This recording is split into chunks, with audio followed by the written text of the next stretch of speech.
Saludo cordial, soy Marco Tulio Sánchez. Quiero mencionar un texto relacionado con el síndrome de Diógenes, el mal llamado síndrome de Diógenes, teniendo en cuenta los aportes de Jiménez, de Molina Fernández, de Díaz Pérez y de Taboada, quienes realizaron una investigación exhaustiva relacionada con este tema tan preponderante para los psiquiatras y los psicólogos. Teniendo en cuenta las primeras descripciones y su sistematización clínica, que se deben a Macmillan y a Shaw por allá del año 66, ellos observaron casos repetidos de un extraño patrón de conducta de mayores extremadamente huraños que vivían recluidos y con mucha basura en sus propios hogares.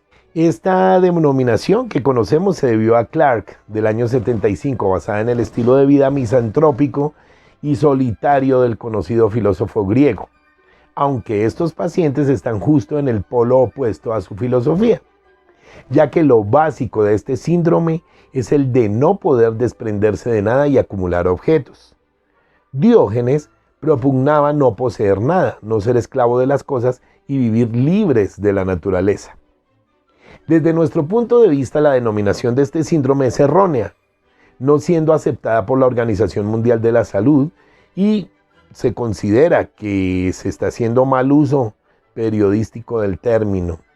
En cuanto a la definición, a pesar de que parece relativamente nuevo, este síndrome es un viejo conocido de la psiquiatría y consiste en un extremo abandono del autocuidado, tanto de la higiene como de la alimentación, y tiene que ver muchísimo con la salud. Especialmente personas que se aíslan de su medio, no salen de su domicilio, rechazan cualquier tipo de ayuda externa.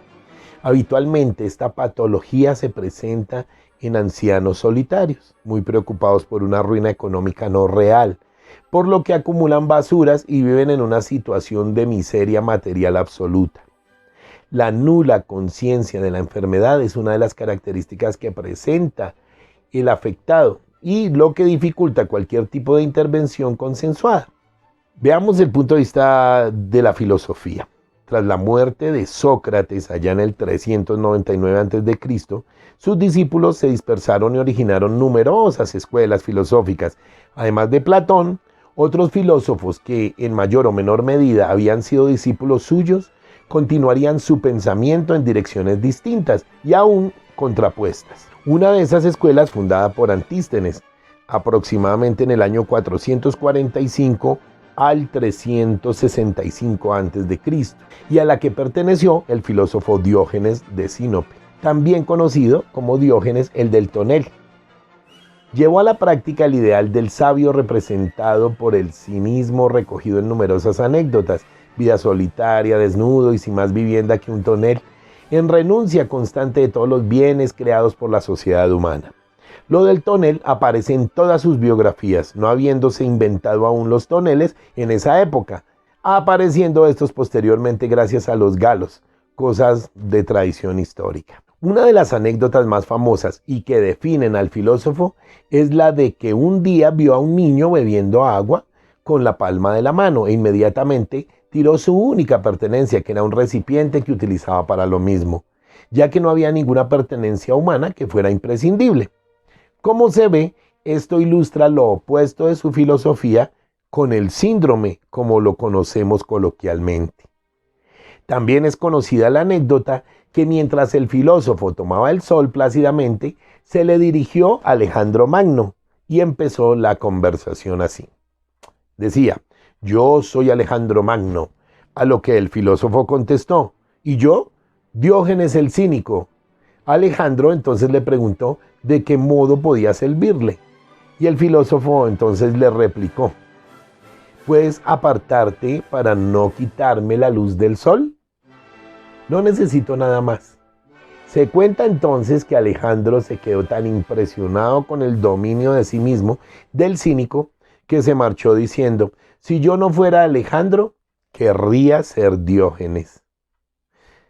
Además de representársele viviendo en un tonel, se le representa con una linterna de aceite que encendía durante el día para buscar, lógicamente, simbólicamente, algún ser humano libre.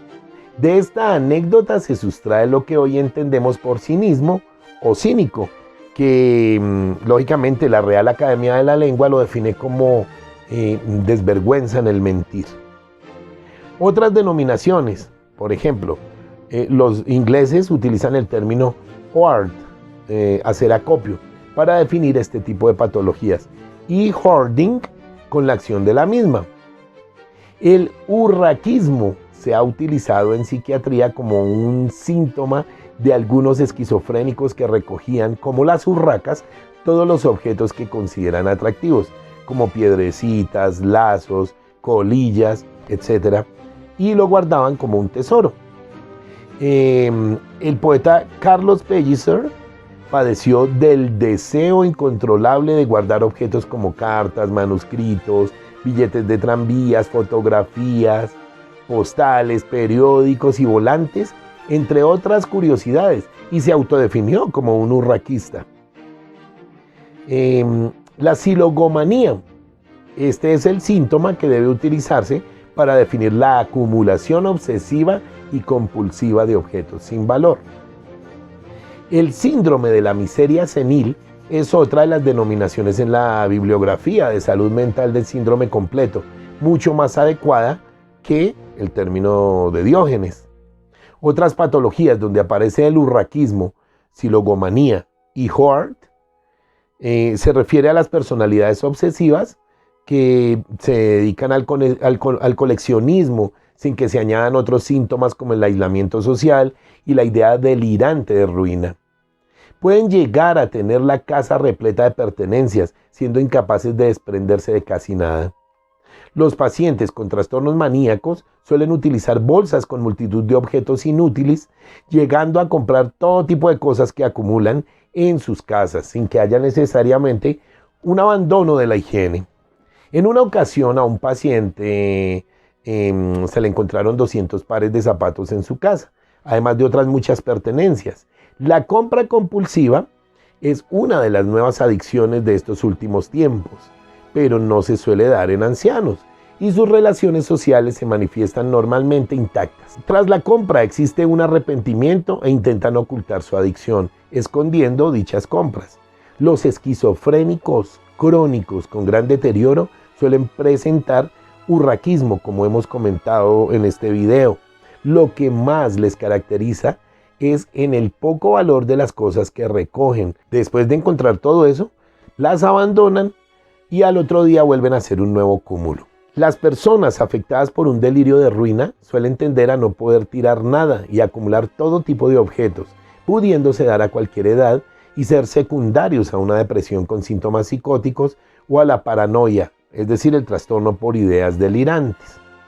Les suele acompañar algún otro síntoma, como el comer poco para no gastar o no encender la luz por el consumo, dejar de bañarse por economizar agua.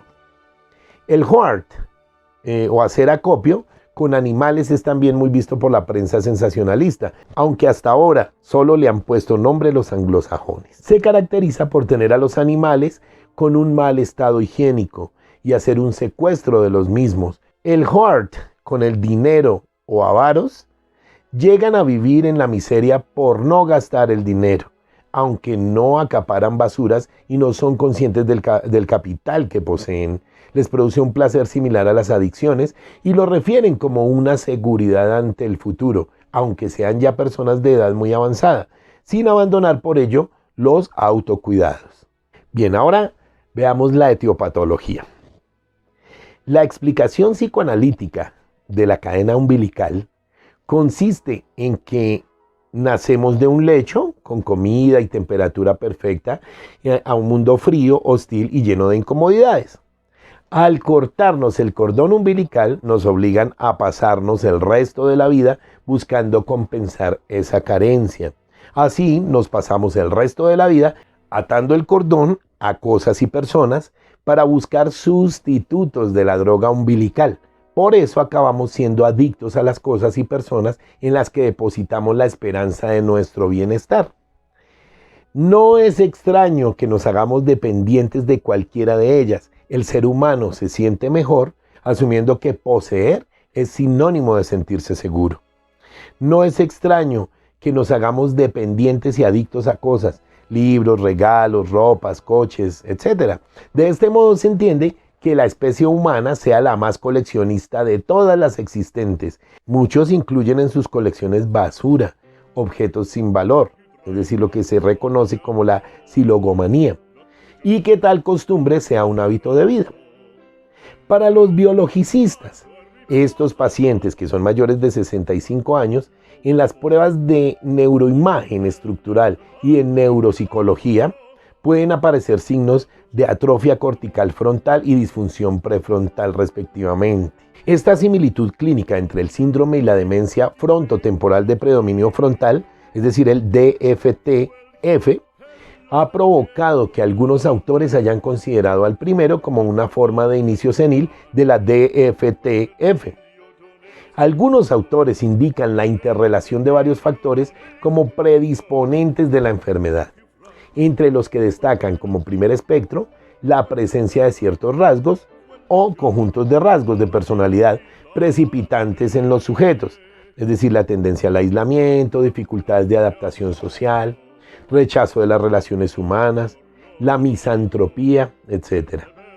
También se señalan los factores estresantes de la edad tardía, como son las dificultades económicas, la muerte de familiares, el rechazo familiar, la ruptura de lazos afectivos, la viudedad, la jubilación, la pérdida de estatus o de reconocimiento sociolaboral o la marginación social de la vejez. Se puede resaltar también la situación de soledad extrema, en un principio, al parecer, condicionada por las circunstancias, pero posteriormente buscada o deseada de manera voluntaria como la causa principal que puede provocar el síndrome.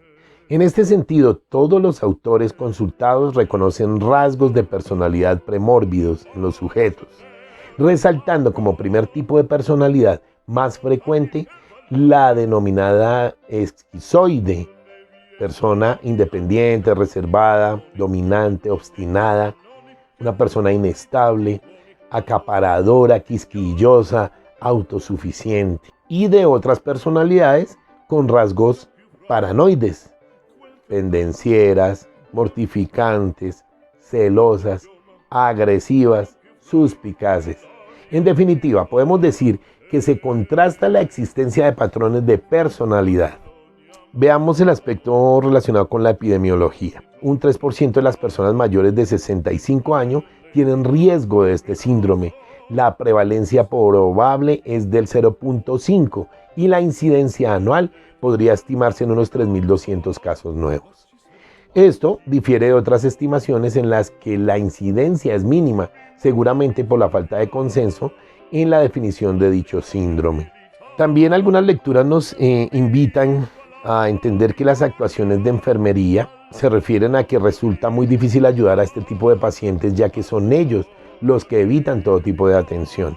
Solo cuando hay riesgo para la salud pública o trastorno mental con negativa al tratamiento, se puede solicitar un ingreso involuntario con autorización judicial urgente en una unidad de psiquiatría o de un geriátrico si fuera necesario.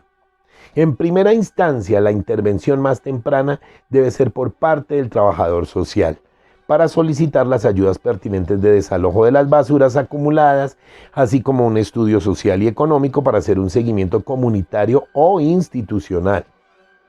Por parte de la enfermería, el tratamiento para estas personas va dirigido a tratar las posibles complicaciones derivadas del mal estado nutricional e higiénico. Sin embargo, acto seguido, es necesario instaurar unas medidas preventivas para que el cuadro no vuelva a repetirse. El problema es que los propios afectados suelen rechazar la ayuda social. Si no están incapacitados por motivos de alguna patología psiquiátrica, una patología de base o una demencia, no pueden ser ingresados en una residencia sin su consentimiento. En cuanto al diagnóstico, el diagnóstico NANDA se puede tener en cuenta para este tipo de casos. Entonces podemos tener en cuenta los siguientes: el trastorno de los procesos del pensamiento secundario a delirios de perjuicio o de ruina, el incumplimiento de tratamiento manifestado por pensamiento distorsionado, percepciones amenazantes, miedo e inseguridad, nula conciencia de la enfermedad, la negación, la incapacidad para discriminar entre percepciones reales e irreales, el conocimiento del régimen terapéutico, solicitar siempre la medicación prescrita, realizar el tratamiento según la prescripción, estar pendiente de la cita con un profesional sanitario, realizar las ABD, lo que nosotros llamamos las actividades de la vida diaria según la prescripción. Ahora, en cuanto a las habilidades de la interacción social, la implicación social y participación en actividades de ocio. La soledad puede ser una dificultad para establecer contactos con otras personas y tener intervenciones más efectivas. La escucha activa es necesaria, el apoyo emocional, la presencia, el manejo ambiental, es decir, la seguridad, el manejo de las ideas delirantes, procurar ayudar en el desarrollo de habilidades sociales, ayudar con el tema de los autocuidados, mejorar la alimentación, ayudar con el autocuidado relacionado estrictamente con el baño y la higiene, vestir, arreglar personalmente, la psicoeducación, la enseñanza individual, hay que estar potenciando la socialización, llegar a acuerdos con el paciente, pues lógicamente impartir la vigilancia y una terapia de entretenimiento. Se llegaron entonces a las siguientes conclusiones. Además de que este nombre o esta denominación está mal, el síndrome de Diógenes, y que no está aceptado por la Organización Mundial de la Salud en su compendio del CIE-10, pues se aconseja no caer en hábitos periodísticos y utilizar más los términos silogomanía, trastorno de ideas delirantes, urraquismo, síndrome de la miseria senil, etc. Y desde la psicología, trastorno de los procesos de pensamiento. Pues no es fácil cambiar un término del lenguaje tan coloquial y que lo dicen semejantes autoridades. Pero no parece para muchos muy acertada la definición o de la denominación de Diógenes, pues confunde una actitud austera y sobria de la existencia que propugnaba el filósofo con un desarreglo mental que en su comportamiento patológico se aproxima más a la imagen tradicional del avaro. Aunque hubiera sido más apropiado haberles dado el nombre de Euclión, el síndrome de Euclión, el avaro protagonista de la Aulularta, la comedia de Plauto, punto de partida de todos los avaros de la literatura occidental, desde el Shylock de Shakespeare al de Molière, como proponen algunos otros autores. Espero que nos haya gustado este pequeño clip, ayudándonos a conocer nuevas cosas, a profundizar en los trastornos mentales y del comportamiento, en las descripciones clínicas y pautas para los diagnósticos que son hoy en día tan interesantes, tan importantes. Nos vemos en un próximo video. Muchas gracias. Chao.